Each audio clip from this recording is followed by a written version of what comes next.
آپ سبھی کو عید الاضحیٰ کی بہت بہت مبارکباد۔ آخر اب آپ لوگ یہ سوچتے ہوں گے کہ یہ عید الاضحیٰ اور عید الفطر آخر ہے کیا؟ کچھ لوگ تو اس کو بقرعید بھی کہتے ہیں، لیکن آئیے آپ کو بتا دیں کہ اسلام میں کوئی بقرعید نام کی کوئی عید نہیں ہے۔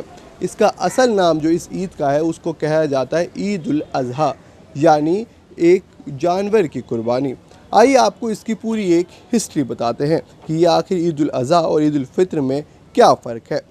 عید الفطر کہا جاتا ہے جب 30 دن انسان رمضان کے مہینے میں روزے رکھتا ہے، اس کے بعد جو اگلے دن آتا ہے شوال کا پہلی تاریخ، اس کو عید الفطر کہا جاتا ہے، جسے لوگ میٹھی عید بھی کہتے ہیں۔ وہیں عید الاضحیٰ جو ہے یہ اسلامک کیلنڈر کا آخری مہینہ ہوتا ہے ذی الحجہ کا، اس کی 10 تاریخ کو یہ عید الاضحیٰ منائی جاتی ہے۔ اس کا کیا ہسٹری ہے وہ میں آپ کو اب بتاتا ہوں۔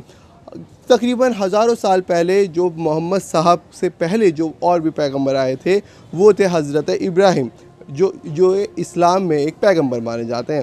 آپ کو بتا دیں کہ اسلام دھرم میں 1,24,000 پیغمبر ہیں، یعنی میسنجر آف گاڈ ہیں۔ جو سب سے پہلے جس میں کہا جاتا ہے کہ حضرت آدم، جو آدم اور ایو کی آپ نے جو کہانی بھی سنی ہوگی، وہ اسلام میں پہلے اپنے پیغمبر مانے جاتے ہیں۔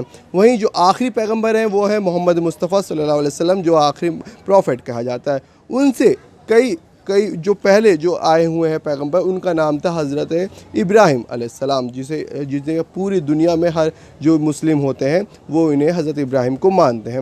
اور حضرت ابراہیم ہی وہ ہیں جنہوں نے یہ جو خانہ کعبہ آپ جو دیکھتے ہیں جو سعودی عرب میں، انہوں نے ہی اس کی نیو رکھی تھی۔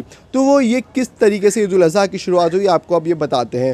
حضرت ابراہیم نے ایک خواب دیکھا کہ ان کا ایک بیٹے ہیں جو حضرت اسماعیل، ان کو وہ ذبح کر رہے ہیں۔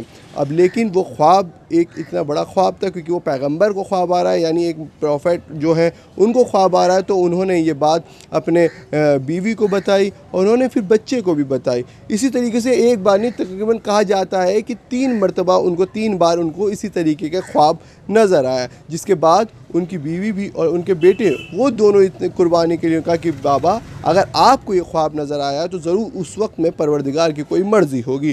تو انہوں نے کہا کہ میں بابا قربانی دینے کے لیے راضی ہوں۔ یہ سوچے اس وقت میں پھر جب حضرت ابراہیم اپنے بیٹے کو لے کے پہنچتے ہیں اور ایک جگہ رکھی جاتی ہے جہاں پہ وہ اپنے بیٹے سے کہتے ہیں کہ بیٹا تم آنکھوں پہ پٹی باندھ لو کیونکہ میں نہیں دیکھ سکوں گا۔ بابا جب ان کے باپ نے بھی آنکھوں میں پٹی باندھ لی، اور کیونکہ انہوں نے معذرت چاہتا ہوں ان کے باپ نے جو حضرت ابراہیم ہے انہوں نے آنکھوں میں پٹی باندھ لی، کیونکہ وہ ایک طریقے سے بیٹے کے اوپر کیسے چھری چلاتے، اور جیسے ہی جو حضرت ابراہیم نے چھری چلانے کے لیے بیٹے آنکھ بند کرتے ہوئے جو چھری چلائی، اور چلانے کے بعد جب انہوں نے آنکھیں کھولی تو دیکھتے ہیں کہ ان کے بیٹے جو ہیں حضرت اسماعیل وہ بالکل صحیح کے صحیح ہیں، اور وہیں پہ اس وقت میں جو چھری جو چلی تھی وہ ایک دمبا کہا جاتا ہے، ایک بکرے کی ایک بڑی نسل ہوتی ہے جسے کہتے ہیں دمبا، اس کے اوپر چل گئی تھی اور وہ وہاں پہ اس کی قربانی ہو گئی تھی۔